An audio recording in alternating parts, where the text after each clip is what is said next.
मेरा नाम अमान मलिक है और मैं बिहार के सबसे पिछड़े ज़िले से आता हूं जहां ट्रेन नहीं चलती है, अरवल। ये मेरा इंट्रो था और राहुल जी ने बहुत संजीदगी से सुना। पहले तो मतलब हमारे फाइनेंशियल क्राइसिस पर चोट पहुंचा, लेकिन उसके बावजूद जब हम चुप रहना नहीं सीखे या चुप नहीं रहे तो वो जो है मतलब हम पर मुझे मतलब यह है कि हत्या करने की कोशिश की। तो पटना यूनिवर्सिटी में उस लड़के ने मुझे इसलिए मारा क्योंकि मैं मुस्लिम कम्युनिटी से था और मैं बोलता हूँ, मैं लिखता हूँ, इसलिए अपने समुदाय या अपनी कम्युनिटी की बात रखता हूँ। ठीक है, ये कुछ फुटेज है सर। मुझे मतलब हमारे ही मित्र ने, क्योंकि वो एक ऐसी आइडियोलॉजी में वो घिर गए हैं, शायद एक समुदाय या एक कम्युनिटी को देखना पसंद नहीं करता है। थे तो 5 लोग, लेकिन सारे 5 लोग में से एक लोग जो मेरा बैचमेट था, जिसने सारी प्लानिंग की और उसके बाद मुझे पटना के मिंटो हॉस्टल में बंद कर तब तक मारा उन 5 लोगों ने, जब तक उन्हें ये नहीं लगा कि हम मर नहीं गए। जी आप हो? जी मैं हूँ। यूट्यूबर के साथ ऐसा ही होता है? ऐसा ही होता है सर। जब उन्होंने मेरा फुटेज देखा, जब उन्होंने मेरी वीडियोस देखी, जब उन्होंने देखा कि किस तरीके से मेरे साथ बर्बरता हुआ, दुर्व्यवहार हुआ, मतलब ज्यादती की गई। तो इस पे केस हुआ? इस पे केस हुआ, 20-22 दिन जेल में रहे, उसके बाद बाहर आ गए, बाहर निकल गया। और देखिए कि उसका मनोबल कितना बढ़ा हुआ है कि उसने मुझे सामने से कई बार डेथ थ्रेट दिए। जय हिंद दोस्तों, मेरा नाम है रजा अंसारी, मेरे साथ हैं अमान और आबिद। हम तीनों आदमी के साथ साथ तकरीबन और भी 10 लोग थे जब राहुल गांधी से हमारी मुलाकात मुजफ्फरपुर में हुई। सोशल मीडिया पर वीडियोस वायरल हुए। राहुल गांधी के साथ अराउंड 1 घंटा का हमारा कॉन्वर्सेशन रहा। अमान के साथ जो कुछ भी पटना यूनिवर्सिटी में हुआ वो तमाम चीज़ें देश के तमाम लोग समझ रहे, राहुल जी ने और उसके साथ कांग्रेस ने और तमाम बड़े दिग्गजों ने अपने अपने सोशल मीडिया प्लेटफॉर्म के साथ शेयर किया। अमान का पहला मुलाकात था राहुल जी के साथ, आबिद भाई की दूसरी मुलाकात थी और मेरा अराउंड चौथा या 5वां मुलाकात राहुल गांधी के साथ था। और अगर इंटरेक्शन की बात करें तो दूसरी बात थी। हम लोगों के अंदर राहुल गांधी से मिलकर क्या एक्सपीरियंस हुआ, राहुल जी ने हम लोगों से क्या कुछ पूछा और हमने राहुल जी को क्या कुछ बताया, वो तमाम विषय पर हम लोग आज आपके सामने अपनी बात रख रहे हैं। अमान, राहुल जी से आपकी मुलाकात हुई, क्या एक्सपीरियंस रहा? फर्स्ट टाइम राहुल जी से मिले और फिर आपके साथ जो घटना हुई पटना यूनिवर्सिटी में, उसको आपने राहुल जी के साथ रखा और राहुल जी भावुक हो गए, आप भी भावुक हो गए। तो पहला मुलाकात क्या एक्सपीरियंस रहा, क्या आपने उस आदमी के बारे में ऑब्जर्व किया? जी बिल्कुल रज़ा भाई, बहुत शुक्रिया कि हम लोग जो है राहुल जी से मिले और आपका बहुत शुक्रिया कि हम लोग बैठकर आपके प्लेटफॉर्म पे ये मतलब शेयर कर रहे हैं। राहुल जी से मेरा पहला इंटरेक्शन था और पहली बार जो है राहुल गांधी से मिले और देश के इतने बड़े नेता से मिले। यानी हम यूट्यूबर्स के लिए बहुत बड़ी अपॉर्चुनिटी होती है कि हमें कोई सुन रहा हो, और पहली बार जो है किसी नेता ने एक हम लोगों को बहुत एक कैटेगरी दे दिया गया है कि ये लोग यूट्यूबर्स हैं।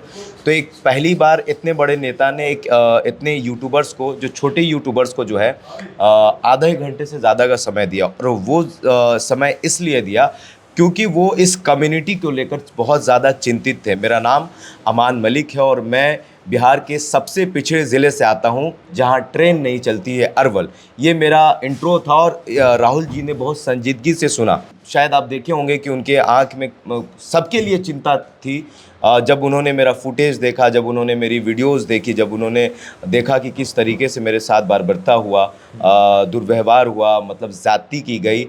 आप जानते होंगे रज़ा भाई, आपसे तो लगभग 3-4 साल से मुलाकात है और जब मेरे साथ हुई तो आपने भी कॉल किया था। 12 सितंबर 2023 की ये बात है। पटना यूनिवर्सिटी में मैंने 1 हफ्ते पहले, 10 दिन पहले एडमिशन लिया था मास कम्युनिकेशन में। लेकिन इस फील्ड में आने से पहले, चूँकि यूट्यूब और फेसबुक एक इंडिपेंडेंट प्लेटफॉर्म है, तो आजकल कोई भी अपनी बात रखता है स्वतंत्र तरीके से। तो हम 2 साल पहले से जो है कहीं काम करते थे और उसके बाद हमने चैनल अपने साथी के साथ खोला और उसके बाद जो है हम अपना काम करने लगे। वो लड़का जो है मेरा बैचमेट था। हमारा जो 23-26 सेशन है पटना यूनिवर्सिटी में बैचलर इन मास कम्युनिकेशन में, तो वो लड़का हमारा बैचमेट था और वो एक ऐसी आइडियोलॉजी से प्रभावित था जो शायद एक समुदाय या एक कम्युनिटी को देखना पसंद नहीं करता है। चूँकि मैं मुस्लिम कम्युनिटी से हूँ और मैं इस तरह का काम करता हूँ तो उसे ये बात भाई नहीं, और उसने जो है मेरे साथ बर्बरता किया। मतलब बहुत बुरे तरीके से। थे तो 5 लोग, लेकिन सारे 5 लोग में से एक लोग जो मेरा मित्र था, जो मेरा बैचमेट था, जिसने सारी प्लानिंग की और उसके बाद मुझे पटना के मिंटो हॉस्टल में बंद कर तब तक मारा उन 5 लोगों ने, जब तक उन्हें ये नहीं लगा कि हम मर नहीं गए। मारकर मिंटो हॉस्टल में उन्होंने फेंक दिया और उसके बाद मुझे 10 से 15 मिनट के बाद होश आया। हम कॉलेज से बाहर निकले और उसके बाद जो है सारे साथी लोग आए और उसके बाद हमारा ट्रीटमेंट हुआ। 2 साल तक बहुत खामोशी से इस चीज़ को हमने रखा, दबा कर रखा, इसलिए क्योंकि मैं जानता था कि अभी जो हालात हैं वो इन लोगों के फेवर में ज़्यादा है। देखिए वो 20 से 22 दिन के बाद बाहर निकल गया और देखिए कि उसका मनोबल कितना बढ़ा हुआ है कि उसने मुझे सामने से कई बार डेथ थ्रेट दिए हैं। पुलिस ने क्या कुछ करा? पुलिस ने जो एक एक्शन ले सकता था पुलिस ने लिया, जेल गया, 20-22 दिन तक जो है जेल के अंदर रहा, अटेम्प्ट टू मर्डर के धाराएं लगे उसके ऊपर, लेकिन उसके बावजूद जो है जब वो बाहर आया तो उसका मनोबल डाउन नहीं हुआ, हम लोगों का मनोबल डाउन हो गया। आज पटना यूनिवर्सिटी में आपको पढ़ने के लिए बहुत मशक्क़त करना पड़ेगा। वो यूनिवर्सिटी में जाने के लिए आपको लड़ना पड़ेगा, आपको वहाँ समझिए मतलब मार्क्स के लेवल पे लड़ना पड़ेगा या मतलब कि फिजिकली कुछ वायलेंस फिजिकली वायलेंस होता है पटना यूनिवर्सिटी में। फिजिकली ये पहला कोई मामला नहीं है हमारे साथ, हमारे से पहले लगातार होते आया है और जात और धर्म के आधार पे होता आया है, वहाँ वर्चस्व की लड़ाई है। तो पटना यूनिवर्सिटी में उस लड़के ने मुझे इसलिए मारा क्योंकि मैं मुस्लिम कम्युनिटी से था और मैं बोलता हूँ, मैं लिखता हूँ, इसलिए अपने समुदाय या अपनी कम्युनिटी की बात रखता हूँ। अच्छा, तो राहुल जी से मुलाकात जो आपकी हुई, हम लोगों ने भी राहुल जी से मुलाकात किया, तो आपका पहला एक्सपीरियंस क्या था? राहुल जी जब हम लोग सब लोग बैठे हुए थे फ्रेम में, राहुल जी हम लोगों के बीच आए, तो मतलब मैंने ये रियलाइज़ किया कि जब हमारी मुलाकात राहुल जी से भारत जोड़ो यात्रा में हुई थी तो काफ़ी देर हम लोग साथ में चले। उन्होंने मुझसे पूछा कि आपके घर में कौन कौन है। पहला सवाल राहुल जी का आमतौर पर यही होता है कि आपके घर में कौन कौन है। मैंने बताया मेरी मम्मा एक्सपायर हो चुकी हैं, बाबा हैं, मतलब अब्बा हैं और 4 भाई हैं, 2 बहनें हैं, तमाम ठीक चल रही थी। तो आपसे जब पहला उन्होंने क्या इंट्रोडक्शन पूछा और आपका पहला उस पर रिएक्शन क्या था? हम लोग तो वहीं बैठे हुए थे मगर जो बातचीत हुई, हाथ मिला रहे थे राहुल जी हम लोगों के साथ, तो हमसे भी पूछे आपसे क्या हुआ और आपका रिएक्शन क्या था? जब राहुल जी से नॉर्मली सबसे वो मिल रहे थे, वो आए और ख़ुद उन्होंने इंट्रोडक्शन लिया, ख़ुद वो सबसे हाथ मिलाए और बहुत संजीदगी से उन्होंने मेरी बात या सबकी बात सुनी। वहाँ पर कई लोग थे जो अपनी बात रखे थे, आपने भी अब बात रखी थी। तो राहुल जी को बताया कि सर हमारे साथ पटना यूनिवर्सिटी में ये हुआ है, मतलब हमारे साथ। जेन्युइनिटी कितनी रही उस व्यक्ति की? जेन्युइन कितने? बिल्कुल जेन्युइन लगे भाई।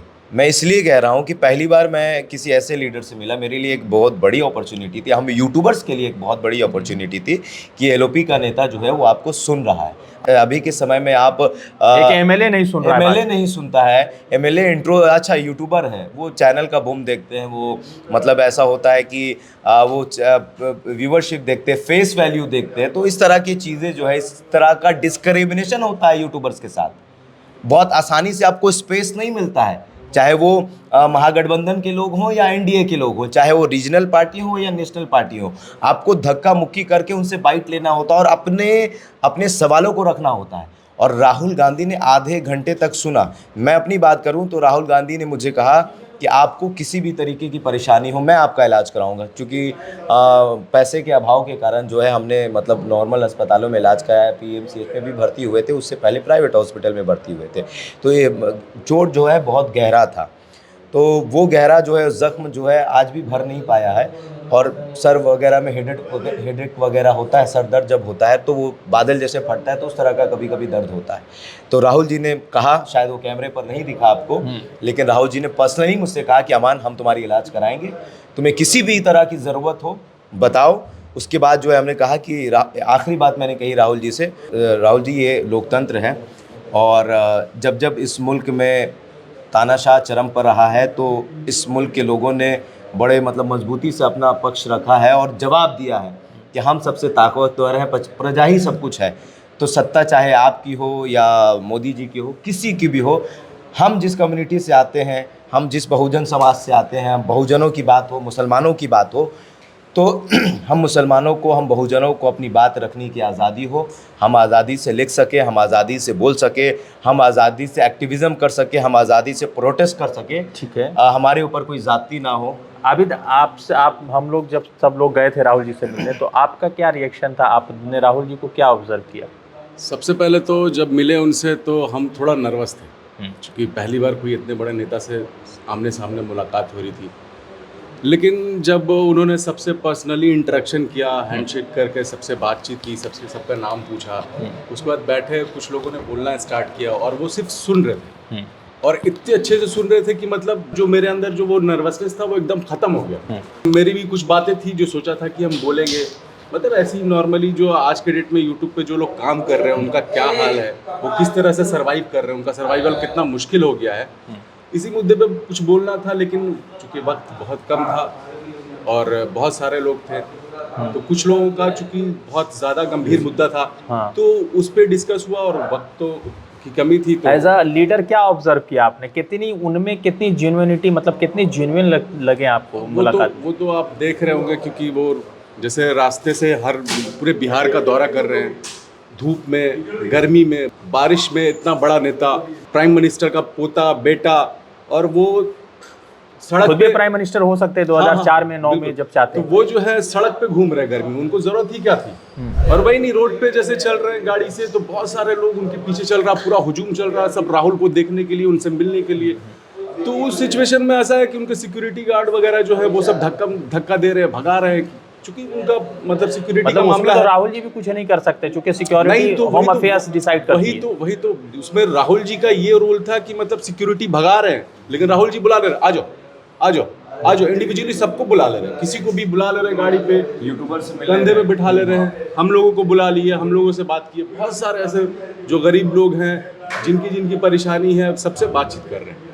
मैंने जो ऑब्जर्व किया, जैसे हमारे यहाँ काउंसिलर होते हैं, बहुत निचले स्तर का पॉलिटिशियन होता है, उनके अंदर इतना घमंड है कि वो अपने लोगों से मिलना पसंद नहीं करते हैं, बहुत सारी चीज़ें उनके बारे में चलती रहती है। और मैंने जब राहुल जी से मुलाकात की तो इतने प्यार से वो मिले। सबसे पहले हम लोगों से उन्होंने पूछा कि आप लोगों ने चाय पिया, कॉफ़ी चाहिए, तो हम लोगों ने बताया कि हम लोग ने लंच कर लिया है। फिर उसके बाद राहुल जी जब आए, एक बहुत कॉमन सी चीज़ बताते हैं कि बीजेपी के लोग बहुत मर्तबा ये सुनाते हैं कि बर्बरी की उन्होंने टी शर्ट पहन ली है, डीसी का वो 1.5 लाख का जूता पहन रहा है। ये सब बिल्कुल झूठी बातें हैं, बहुत सामान्य से। और मैं आपको एक चीज़ बता दूं कि मैं जब राहुल गांधी के साथ बैठा हुआ था तो बिल्कुल करीब था, तो मैं सिर्फ उनके जूते को देख रहा था, क्योंकि जूते का शौक मुझे भी बहुत ज़्यादा। तो मैंने देखा कि राहुल जी जो जूता पहने हुए थे वो जूता फटा हुआ था, मतलब कि उसके लेस वगैरह फटे हुए थे, और वो मुझे ऐसा लग रहा था कि काफ़ी दिनों से पहन रहे थे। बिल्कुल शांत आदमी, बिल्कुल सिंपल आदमी, विजनरी आदमी। और मुझे ना राहुल जी के अंदर एक यूनिकनेस ये लगा कि राहुल जी ना किसी का दिल नहीं दुखाना चाहते हैं। मतलब जैसे किसी ने काला झंडा राहुल जी को दिखा दिया तो राहुल जी ने उनको टॉफ़ी दे दिया। और आपको एक बात बता देता हूँ कुछ एंड अप करने से पहले, कि ये राहुल जी की भी ही सभ्यता है कि जब सेक्रेट गेम बना तो उनमें राजीव जी के बारे में किस तरह के अपशब्द कहे गए, मगर जब कांग्रेस के लोग प्रदर्शन कर रहे थे तो यही राहुल जी ने उनसे कहा कि आप प्रदर्शन मत कीजिए, यहाँ पे अभिव्यक्ति की आज़ादी। फिर राहुल जी के बारे में किस तरह की शब्दावली का प्रयोग किया जाता है, ऑक्सफोर्ड, हार्वर्ड, कैम्ब्रिज से पढ़ा हुआ आदमी के बारे में, मगर राहुल जी कभी भी उनको हिंसा से जवाब नहीं देते, अहिंसावादी लोग हैं। तो मुझे राहुल गांधी के ये अंदर ये यूनिकनेस बहुत लगा। और आप जब उनसे मुलाकात करेंगे तो आपको ना अपनापन भाई लगेगा। अगर आप छोटे हैं तो आपके चचा समान लग सकते हैं, और आप अगर एक उम्र में हैं तो आपको वो एकदम भाई वाली फीलिंग देते। जब वो गले मिलते हैं तो लगता है कि अपना कोई गला मिल रहा है। इस तरह के अंदर मैं राहुल जी से 2 मरतबा मैं उनसे गला मिल पाया भारत जोड़ो यात्रा में। तो मैंने जब उनसे गला मिला तो मुझे ऐसा नहीं लगा कि मैंने इतने बड़े व्यक्ति से गला, मुझे ऐसा लगा कि मैं एक सामान्य आदमी से गले मिल रहा हूँ।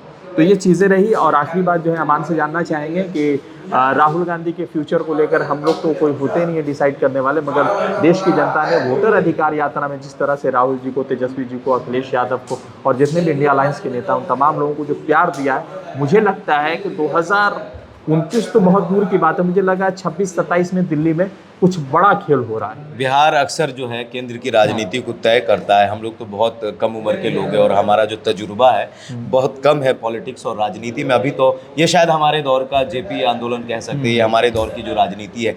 लेकिन जब हम सुना करते थे कि भाई बिहार से ही दिल्ली का रास्ता होकर गुजरता है, बिहार और यूपी दोनों, बिहार और यूपी, और बिहार ज़्यादा तय करता है कि केंद्र की राजनीति कैसी होगी, कितना समय तक होगी। आप शायद आपने 77 का आंदोलन देखा होगा, बिहार से जब शुरू हुआ और ये इंदिरा जी की सरकार गिर गई। और ये दूसरा दौर है, ये हमारी पीढ़ी का दौर है। और इस यात्रा में हमने एक अलग क्रेज़ देखा है राहुल गांधी के बारे में। हम लोग राहुल गांधी से मिले हैं इसलिए ये बात नहीं कर रहे, बहुत जेन्युइन बात है। राहुल जी का जो ग्राफ बढ़ा है, ये शायद वही लोग होंगे जो पसंद नहीं करते होंगे, बहुत ज़्यादा हेट करते होंगे या बहुत ज़्यादा किसी के लिए चापलूसी करते होंगे। राहुल जी का जो है बहुत ज़्यादा ग्राफ बढ़ा है। बिहार में कांग्रेस रिवाइव कर गया है और इस यात्रा से एक अलग इम्पैक्ट पड़ा है राहुल जी के प्रोफाइल पर, कांग्रेस के प्रोफाइल पर, और बिहार के लोग जो है अब विकल्प ढूंढ चुके हैं। मतलब तेजस्वी राहुल जी के दोनों के अंदर बिल्कुल, बिहार तो है ही है कि तेजस्वी जी यहाँ पर सीएम का चेहरा होंगे, महागठबंधन का चेहरा होंगे, लेकिन एक मोदी जी का जो चेहरा था, जो एक समय में मतलब कोई सामने टिक नहीं रहा था, लेकिन अब जो है एक विकल्प बिहार के लोगों ने तय कर लिया है। मुझे लगा है कि बहुत राहुल जी का विकल्प जो है बहुत ऑर्गेनिक है, जो ऑर्गेनिक बिना है। पैसे पर आए हुए भीड़ बिल्कुल है। बिल्कुल, कई चीज़ें जो है उनके खिलाफ में चलाई जाती थी, आज भी चलाई जाती है, लेकिन बिहार ने एक विकल्प बना दिया है, बिहार ने एक संदेश दे दिया है। राहुल जी जो बात कर रहे हैं, ऑर्गेनिक बात कर रहे हैं, और मुझे लगता है कि अगर बराबरी की जब टक्कर होती है तो ये होना चाहिए, यही लोकतंत्र है। देश में अगर पक्ष मजबूत है तो विपक्ष उससे भी कई ज़्यादा मजबूत होना चाहिए, तब हमारी बात रखी जाएगी। और एक चीज़ हम लोग भूल गए कि वो इंसान इतना जेन्युइन है कि उनको भी लगा कि हमने आधा घंटा बहुत कम समय दिया है। हाँ। तो उन्होंने कहा कि आप लोगों को मैं समय नहीं दे पाया, आप लोग जो है दिल्ली आइए और वहाँ बैठकर और विस्तार से बात होगी। तो हम लोग इस तैयारी में हैं कि हम लोगों ने अब अपनी बात की है। अब बिहार के जो जिस ज़िले से आते हैं, सबकी जो लोग अपनी जिनको बात मौका नहीं मिला है, उनको मौका मिलना चाहिए, एलओपी के सामने मौका मिलना चाहिए, क्योंकि देश के प्रधानमंत्री हैं, मौका कभी मिल नहीं पाया है। तो अपनी समस्या जो है विपक्ष के पास रखते हैं, ताकि वो देश के पार्लियामेंट में वो हमारी आवाज़ उठाएं, मोदी जी तक हमारी बात पहुँचे। तो हम और अमान और आबिद, हम लोग जो राहुल गांधी से मिले तो वो आपके साथ अपना एक्सपीरियंस साझा कर रहे थे।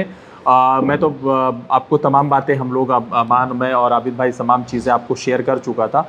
और आप क्या सोचते हैं राहुल गांधी के बारे में, और जो अमान के साथ घटना हुआ उसके बारे में क्या सोचते हैं, कमेंट में बताइएगा।